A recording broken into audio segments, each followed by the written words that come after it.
Good afternoon. Lethbridge Regional Police continue to investigate two fatal pedestrian collisions that happened within an hour of each other.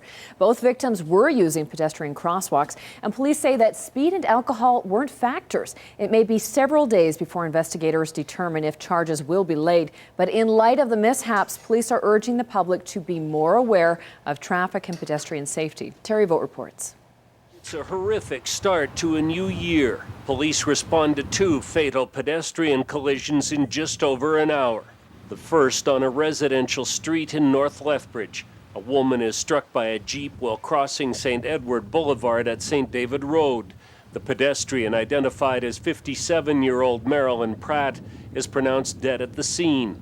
The Jeep was driven by a 39-year-old man. Police are still investigating whether glare from the setting sun was a factor. It's a marked crosswalk only with signs. It's no overhead lights or anything like that. But as far as the lighting conditions, that is a factor that the police that we are investigating. Officers were still at the scene when another call came in. The second pedestrian was hit by a vehicle only 12 blocks away at a crosswalk on 13th Street North. Police say a Ford truck was making a left-hand turn from 6th Avenue when it struck the pedestrian in the intersection. The victim, 64-year-old Patricia Diane Matthews, died later in hospital. Charges are now pending against the 73-year-old man who was driving the truck. Last year in Lethbridge, 3 people were killed in pedestrian collisions. Yesterday, there were 2 fatalities in just over an hour.